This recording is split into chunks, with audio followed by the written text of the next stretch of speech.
बात सुनने के बाद में उस बूढ़े व्यक्ति की आंखों के अंदर चमक आ जाती है और वो ऐसा कहता है, मेरे टीचर। हाँ, मेरे टीचर का नाम मैं आपको भी बताता हूँ। मेरे टीचर कोई और नहीं है, मास्टर शेख के डाइड स्टूडेंट प्राचीन ऋषि इंद्रजीत, जिन्होंने यहाँ पर इन संत एकेडमी को भी बनाया था। और इसके बाद में वह यहाँ से चले गए, जिसके बाद में मैं पहला यहाँ का संत एकेडमी का पहला प्रिंसिपल बना था।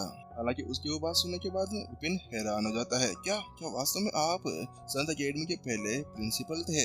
लेकिन यहाँ पर मैंने सुना है कि इस संत एकेडमी का प्रिंसिपल बनने के लिए किसी के पास में आई ऑफ इंसाइट होनी चाहिए। इसका मतलब ये है कि आपके पास में आई ऑफ इंसाइट है। वहीं विपिन की बात सुनने के बाद में वह बूढ़ा व्यक्ति हंसने लगा और वो ऐसा कहता है, हाँ, वास्तव में मेरे पास में आई ऑफ इंसाइट है और मैंने अपनी एज के अंदर इसके लास्ट स्टेज को भी पार कर लिया था। और इसके अलावा मैंने अपने चरम के ऊपर पहुंचने के बाद में दानव विजेता को विकसित कर लिया है। इसके अलावा वास्तव में जो संत एकेडमी के अंदर वो नियम बनाया गया है ना, आई ऑफ इंसाइट को एक्टिवेट कर लेता है और उसके इस स्तर के ऊपर पहुंच जाता है ना, वही वहाँ पर संत एकेडमी का प्रिंसिपल बन पाएगा। वास्तव में ये सारे नियम भी मेरी तरफ से बनाए गए हैं। इसके अलावा वह जो गेट जिसके अंदर से तुम लोग यहाँ पर एग्जाम देने के लिए आए हो ना, वास्तव में वह सभी भी मेरे द्वारा ही बनाया गया है। उसकी बात सुनने के बाद में अब विपिन ने अपना सिर हिला दिया, क्योंकि वह समझ गया था कि वास्तव में वहाँ पर पूरे एरिया के अंदर कोई भी क्यों नहीं था। ये देखने से ऐसा ही लग रहा था कि यहाँ पर जो उसका अभी ये एग्जाम हो रहा था ना, वो बाकी सभी उम्मीदवारों से बिल्कुल अलग था।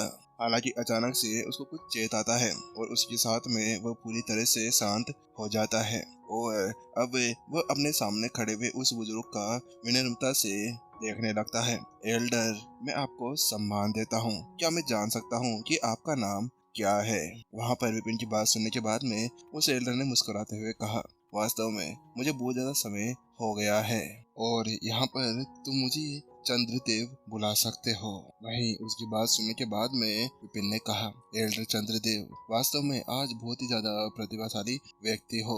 वास्तव में आपने इस तरह से आई ऑफ इंसाइट को एक्टिवेट कर लिया। इस पहलुओं को समझने में आपने इतना ज्यादा समय लगा दिया है। विपिन वैसे वास्तव में वहाँ पर बहुत ज्यादा सम्मानित महसूस कर रहा था कि आज वह मास्टर शेख के बराबर के एक व्यक्ति से मिलने जा रहा था जो उनके समान स्थिति के ऊपर खड़ा हुआ था। हालांकि जहाँ पर विपिन ऐसे ही कहता जा रहा था, वहीं वह एल्डर चंद्रदेव उससे कहते हैं, विपिन, मैं तुम्हें एक ऑफर देना चाहता हूँ। क्या तुम उसके लिए तैयार हो? क्या तुम यहाँ पर इस संत एकेडमी के प्रिंसिपल बनना चाहोगे? वहीं जहाँ पर उसने वह शब्द कहे, वहीं दूसरी तरफ विपिन चौंक जाता है। क्या कहा आपने? क्या संत एकेडमी का प्रिंसिपल? हालांकि उसी को सोचते हुए विपिन जल्दी से अपनी आंखें फैलाता है और उससे जल्दी से कहता है, हाँ हाँ एल्डर, अगर आप मुझे वास्तव में यहाँ पर संत एकेडमी का प्रिंसिपल बनाना चाहते हैं ना, ये मेरे लिए बहुत ही अच्छी बात होगी। मैं संत एकेडमी का प्रिंसिपल बनने के लिए तैयार हूँ। विपिन को वास्तव में इसके अंदर बहुत ज्यादा फायदा भी था। यहाँ पर वह और भी ज्यादा मास्टर टीचर्स को खड़ा कर सकता था। इसके अलावा यहाँ पर जब वह प्रत्युषा को हासिल करने के लिए जाता, तो उस समय अगर उसके सामने कोई आता तो उसके लिए उसको एक बड़ा सा पदवी चाहिए था। और अगर एक बार वह संत एकेडमी का एक प्रिंसिपल बन जाता है तो उसके बाद में उसका लेवल कोई नॉर्मल स्तर पर नहीं होगा। कोई भी एरा गेरा नत्थु गेरा आकर उनको परेशान नहीं कर सकता था। यही जानते हुए विपिन ने इसके लिए हाँ भी किया था। ओह, बहुत बढ़िया, मुझे यही उम्मीद थी। हालांकि इससे पहले आपको यहाँ पर संत एकेडमी का प्रिंसिपल बनाने से पहले मुझे आपके कुछ एग्जाम्स लेने होंगे। आप जब उन सभी एग्जाम्स को पास कर लेंगे ना, तो उसके बाद में आप संत एकेडमी के एक प्रिंसिपल बनने के कामयाब हो जाएंगे। चंद्रशेखर की बात सुनने के बाद में वहाँ पर विपिन ने भी कहा, हाँ, मैं तैयार हूँ। वास्तव में वो बहुत ही लंबे समय से जानता था कि यहाँ पर बहुत ही कम मास्टर टीचर्स थे जो आज तक इस स्तर तक पहुँच पाए थे। हालांकि वास्तव में उसने यहाँ पर ये नहीं सोचा था कि आज उसके पास में ऐसा मौका भी आने वाला था। फिर उसके बाद में वहाँ पर चंद्रदेव से पूछता है, एल्डर, क्या आप मुझे बता सकते हैं कि आखिरकार मुझे किस तरह की परीक्षाओं को देना होगा?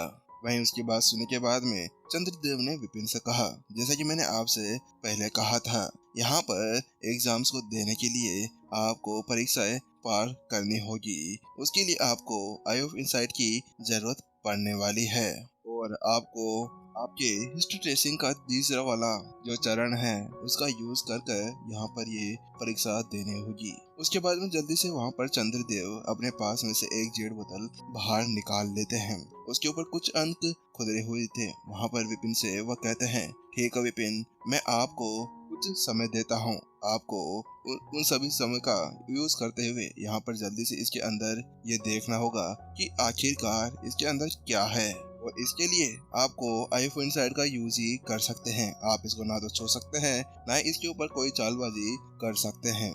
चंद्रदेव की बात सुनने के बाद में विपिन हैरान तो था, हालांकि फिर से वह अब उस जेड बोतल को देखने लगता है। उसी के साथ में अब चंद्रदेव विपिन से कहते हैं, ठीक है, अब हम आपकी ये परीक्षा यहाँ पर शुरू करते हैं। और उसके साथ में जल्दी से चंद्रदेव ने वहाँ पर एक अगरबत्ती जला दी और विपिन से कहा, ठीक है विपिन, तुम्हारे पास में इस अगरबत्ती के बुझने जितना ही समय होगा। इससे पहले तुम्हें यहाँ पर उसके अंदर क्या चीज है उसके बारे में तुम्हें मुझे बताना होगा।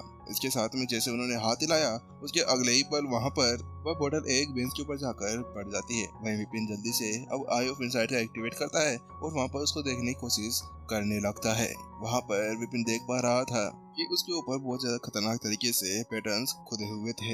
वह ड्रैगन की शेप लिए हुए थे। सभी पैटर्न्स के अंदर एक अलग ही कलाकृति को छापा गया था। वह विपिन जल्दी से आई ऑफ इनसाइट को देखता है और उसके साथ में जैसे वहाँ पर वो उसको एक्टिवेट करता ही है ना, कि अचानक से वहाँ पर उस बोतल के अंदर से एक चमक निकलना शुरू हो जाती है। जो यहाँ पर अगर कोई भी उसको ऐसे देखने की कोशिश करे ना, तो उसके साथ में वहाँ पर अंधा हो सकता था। विपिन ने बहुत देर तक अपनी आई ऑफ इनसाइट को यूज करते हुए वहाँ पर उसके अंदर देखने की कोशिश करने लगा। हालांकि वहाँ पर बहुत देर देखने के बाद में भी वहाँ पर उसको कुछ भी दिखाई नहीं दे रहा था, क्योंकि बहुत ज्यादा तेज चमक उसकी आंखों के अंदर पड़ रही थी। अब तो विपिन को ऐसे लगने लगा था जैसे कि अगर वास्तव में उसने यहाँ पर कुछ भी नहीं किया ना, तो उसके बाद में उसकी आंखों के अंदर से तो खून भी निकल आएगा। इसी की वजह से विपिन अब चुपचाप बैठ जाता है और अपनी आई ऑफ इनसाइट को वापस से बंद करते हुए वहाँ पर बोतल को देखते हुए कहता है, गलतियाँ।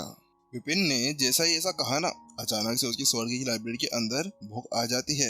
हालांकि वहाँ पर विपिन जैसे ही उसके अंदर की सामग्री को पढ़ता है ना, वैसे ही उसका दिमाग खराब हो जाता है। जैसा उसने सोचा था, वास्तव में उसके अंदर ऐसा कुछ भी ज्यादा खास नहीं था।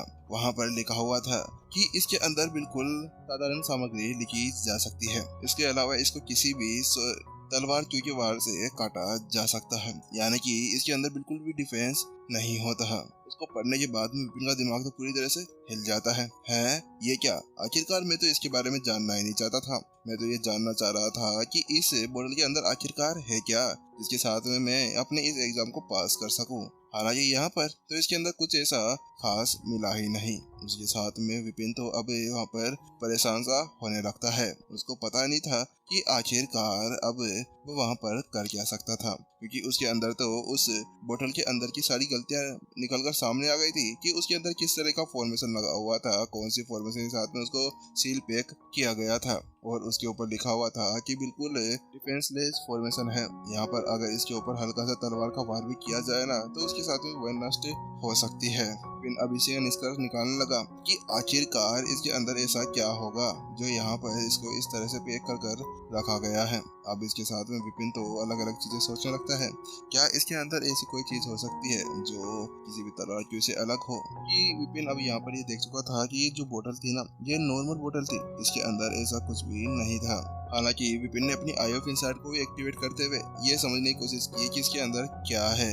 हालांकि वहाँ पर इतनी कोशिश करने के बाद में भी उसको ऐसा भी कुछ नहीं मिला। विपिन अब उसके सभी दोस्तों के ऊपर ध्यान देने लगता है कि आखिरकार इसके अंदर क्या क्या हो सकता है। उसके साथ में वो गणना करने लगता है। इसके अंदर यहाँ पर अगर स्वर्ग का वार को यूज करते हुए यहाँ पर अगर इसको पूरी तरह से नष्ट किया जा सकता है, तो इसका मतलब ये है कि इसके अंदर कोई भी ऐसी चीज या कोई भी ऐसी पिलविल नहीं रखी जा सकती है।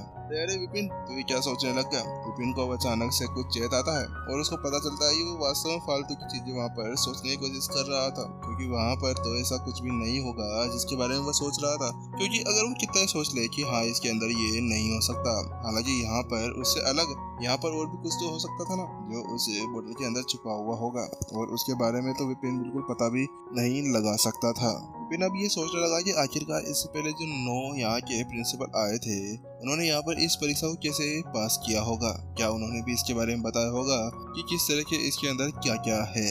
जहाँ पर विपिन इसी का निष्कर्ष निकालने के ऊपर लगा हुआ था कि आखिरकार उसके अंदर क्या होगा। बार बार वह बोतल को देखे जा रहा था क्योंकि वो वहां पर बोतल के ऊपर हाथ तो लगा नहीं सकता था। उसी के बीच में अचानक से वहां पर संत चंद्रदेव की आवाज सुनाई देती है। ठीक है, अब तुम्हारा यहाँ पर टाइम खत्म हो चुका है। क्या अब मैं तुमसे पूछ सकता हूँ कि आखिरकार तुम्हें इसके अंदर क्या मिला?